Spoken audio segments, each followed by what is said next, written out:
Om Swastiastu, salam harmoni. Halo teman-teman semuanya. Pada kesempatan kali ini, kami dari kelompok 7 akan menampilkan video presentasi tentang standar evaluasi. Namun, sebelum itu, izinkan kami untuk memperkenalkan diri terlebih dahulu. Perkenalkan, nama saya Niluh Putu Anggi Novianti dengan NIM 2211031261. Perkenalkan, nama saya Nikade Udiastini dengan NIM 2211031258. Perkenalkan, nama saya Nikade Tilaka Mistri dengan NIM 2211031553. Dan saya Komang Somarade dengan NIM 2211031267. Pokok pembahasan. Yang pertama, pengertian evaluasi kurikulum. Yang kedua, langkah-langkah mengevaluasi kurikulum. Dan yang terakhir, standar evaluasi kurikulum. Secara etimologis, kurikulum berasal dari bahasa Yunani, yaitu kurir yang berarti pelari, serta kurere yang berarti tempat pacu. Dulunya, istilah ini dipakai dalam dunia olahraga yang diartikan sebagai sebuah jarak yang mesti ditempuh seorang pelari supaya mendapat medali atau penghargaan lainnya. Kemudian, istilah kurikulum diadaptasi dalam dunia pendidikan, yang menjadi kurikulum merupakan seperangkat atau suatu sistem rencana dan juga pengaturan mengenai bahan pembelajaran yang dapat dipedomani dalam aktivitas belajar mengajar. Intinya, kurikulum adalah rencana pembelajaran. Selanjutnya ada evaluasi. Evaluasi sendiri merupakan saduran dari bahasa Inggris, yaitu evaluation, yang diartikan sebagai penaksiran atau penilaian. Evaluasi adalah proses yang mengkaji secara kritis suatu program, aktivitas, kebijakan, maupun semacamnya. Hal-hal ini melibatkan pengumpulan informasi tentang kegiatan dan juga hasil program yang bertujuan untuk membuat penilaian tentang suatu program, meningkatkan efektivitasnya, dan juga untuk pertimbangan keputusan. Jadi, berdasarkan pengertian dari kurikulum dan juga evaluasi, maka dapat disimpulkan bahwa evaluasi kurikulum merupakan usaha sistematis yang dilakukan untuk memperbaiki kurikulum yang masih dalam tahap pengembangan maupun kurikulum yang telah dilaksanakan, agar nantinya menjadi lebih siap di masa yang akan datang. Saya akan melanjutkan penyampaian materi yaitu tentang langkah-langkah evaluasi kurikulum. Ada beberapa pendapat terkait dengan langkah-langkah evaluasi kurikulum. Namun, pada umumnya mencangkup yaitu yang pertama merancang, kedua melakukan persiapan, yang ketiga mengumpulkan informasi, yang keempat menganalisis, yang kelima membuat konklusi, yang keenam membuat rekomendasi, dan terakhir memanfaatkan hasil evaluasi. Sementara itu, Hermana Sumantri menjelaskan bahwa tahapan pelaksanaan evaluasi kurikulum adalah yang pertama mempelajari kurikulum yang sudah ada, yang kedua menuliskan latar belakang atau alasan mengapa kurikulum itu perlu dievaluasi, kemudian yang ketiga menentukan apa yang ingin diketahui dan menuliskan pertanyaan evaluasi, kemudian yang keempat membuat rancangan evaluasi, kemudian yang kelima mengumpulkan informasi atau data, yang keenam menganalisis informasi atau data, kemudian yang ketujuh merumuskan kesimpulan, yang kedelapan menginformasikan hasil, yang kesembilan memanfaatkan hasil untuk merevisi kurikulum. Kemudian, menurut Singla dan Gupta menjelaskan bahwa evaluasi kurikulum mencangkup 3 tahap, yakni tahap pertama, evaluasi tujuan, tahap kedua, evaluasi sistem, dan ketiga, evaluasi khusus. Tahap yang pertama adalah evaluasi tujuan. Hal-hal yang dievaluasi adalah apakah tujuan bermakna, apakah tujuan feasible dan dapat dicapai, kemudian apakah tujuan sudah didefinisikan dengan baik atau jelas tentang tujuan yang akan dicapai, dan apakah tujuan sesuai dengan kebutuhan. Kemudian tahap yang kedua adalah evaluasi sistem. Diimplementasikan dalam suatu sistem yang terdiri dari input, proses, lingkungan sekitar, dan output. Input mencakup minat dan sikap peserta didik, kualifikasi dan kompetensi guru, ketersediaan kurikulum dan silabus, dan ketersediaan perpustakaan, buku-buku relevan, internet, dan lain sebagainya. Proses mencakup keterlibatan peserta didik dalam pembelajaran, integrasi teori dan praktik, ketepatan penggunaan media, tipe-tipe pengalaman belajar yang diberikan kepada peserta didik, dan ketepatan sistem asesmen untuk peserta didik.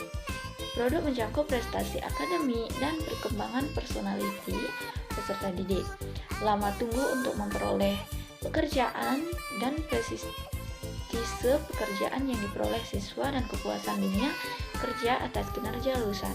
Kemudian tahap ketiga adalah evaluasi khusus yang mencakup evaluasi terhadap kegiatan kokurikuler, partnership dengan industri usaha-usaha untuk mengurangi masa tunggu lulusan, melakukan penelitian dan pengembangan, meningkatkan kemampuan guru dan staf, meningkatkan kualitas dan jumlah mesin dan peralatan. Sekian materi dari saya. Terima kasih. Baik, di sini saya akan melanjutkan menjelaskan materi tentang standar evaluasi kurikulum. Standar evaluasi kurikulum. Standar merupakan prinsip yang disetujui bersama antara evaluator dengan pemakai jasa evaluasi dan menjadi patokan yang digunakan sebagai dasar pemberian pertimbangan. Kesepakatan biasanya didasari oleh aspek filosofis, teoritik, maupun empirik yang dikenal oleh para evaluator dan pemakai.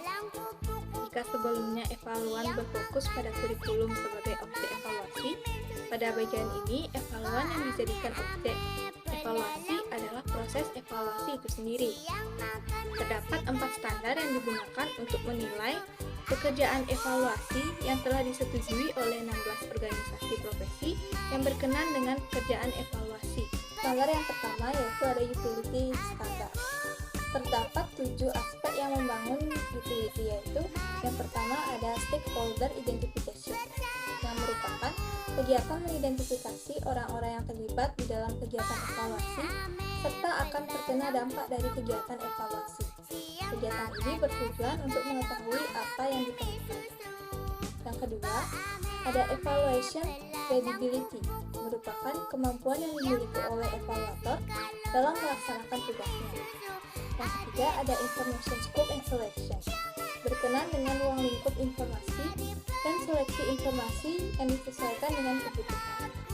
Yang keempat, ada value identification, berkenan dengan perspektif, prosedur, dan rasional yang digunakan evaluator dalam memaknai temuannya. Yang kelima, ada report clarity, berkenan dengan laporan hasil evaluasi, di mana bahasa yang digunakan dalam laporan tidak hanya dimengerti, namun harus mampu mengungkapkan secara jelas mengenai karakteristik kurikulum, konteks yang dievaluasi, prosedur yang digunakan, dan hasil dari evaluasi. Yang keenam ada report timeless and dissemination, berkenan dengan kejelasan rancangan waktu pelaksanaan evaluasi sehingga hasil dari evaluasi tersebut dapat digunakan untuk mengembangkan kurikulum sesuai dengan harapan. Yang ketujuh ada valuation impact, yaitu penggunaan hasil kurikulum yang dapat ditindaklanjuti oleh pengguna jasa evaluasi. Standar yang kedua yaitu feasibility standard. Standar ini menghendaki pekerjaan evaluasi yang dilakukan itu realistik, prudent, diplomatik, dan frugal. Hal ini dapat dilaksanakan dengan pemenuhan 3 aspek berikut ini. Yang pertama ada practical procedure. Prosedur evaluasi yang dilakukan harus praktis yang memperhitungkan hambatan-hambatan yang akan dihadapi serta menemukan cara untuk mengatasinya. Yang kedua ada political viability, memperhitungkan permasalahan kepentingan politis dan kekuatan sosial budaya yang ada di masyarakat. Artinya, hasil evaluasi jangan sampai menguntungkan salah satu pihak di bidang tersebut. Evaluasi harus bisa memberikan alternatif keuntungan bagi keduanya. Yang ketiga ada cost effectiveness. Dana untuk kegiatan harus diperhitungkan dengan baik. Dana harus bisa membantu pengumpulan informasi secara efisien. Bagian C, propriety standard. Standar ini memberikan keyakinan bahwa evaluasi yang dilakukan memperhatikan hukum, etika, dan kenyamanan dari orang yang terlibat dalam pelaksanaan evaluasi maupun orang yang terlibat dalam pelaksanaan evaluasi. Bagi-bagiannya yaitu ada yang pertama, formal obligation. Kewajiban-kewajiban yang harus dilakukan oleh pihak tertentu harus tertulis dan disetujui oleh mereka. Terus yang kedua ada conflict of interest. Minat yang berlawanan sering sulit dihindari, harus diatasi dengan terbuka dan musyawarah sehingga tidak akan mempengaruhi proses atau hasil evaluasi. Terus yang ketiga ada full and frank disclosure. Laporan evaluasi lisan maupun tertulis harus dibuat terbuka, langsung, dan jujur dalam mengungkapkan penemuan termasuk keterbatasan evaluasi. Terus yang keempat ada public right to know. Pihak pemakai formal evaluasi harus menghormati hak masyarakat untuk mengetahui dalam batas-batas tertentu seperti keselamatan dan hak pribadi. Yang kelima ada right of human subject. Evaluasi harus didesain dan dilakukan sehingga hak dan pribadi manusia terlindungi. Yang keenam ada human interaction. Evaluator harus menghormati hakikat manusia dan saling menghargai dalam pergaulan juga dan hal-hal yang berhubungan dengan evaluasi. Yang ketujuh ada balance reporting. Evaluasi harus lengkap dan fair. Tidak hanya menampilkan kelebihan-kelebihannya, tetapi juga keterbatasan yang ada pada program, sehingga keterbatasan tersebut akan dapat diatasi oleh atau dikurangi. Yang 8, fiscal responsibility.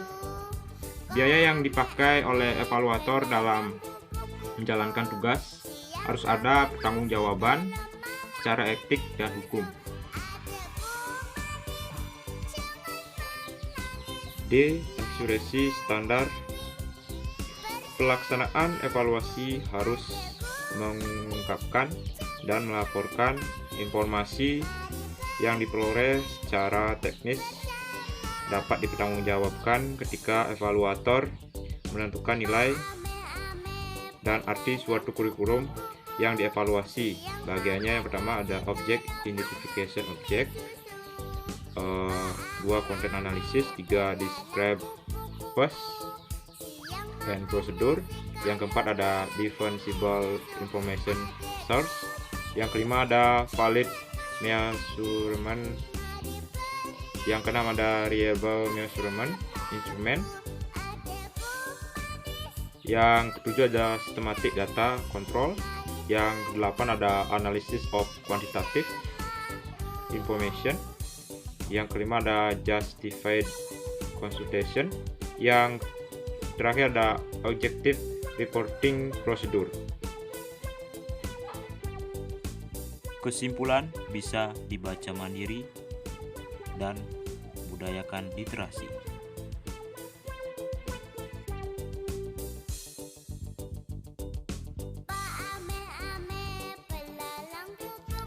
Demikian merupakan video presentasi dari kelompok kami. Kami berharap semoga apa yang kami sampaikan dapat memberikan informasi atau ilmu-ilmu baru kepada teman-teman sekalian. Kami juga memohon maaf yang sebesar-besarnya apabila ada kesalahan kata maupun perbuatan yang kami perbuat. Kami juga berterima kasih karena sudah menyempatkan waktu untuk menonton video kami.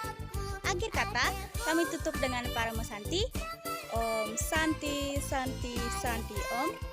Salam harmoni. Sampai jumpa lagi.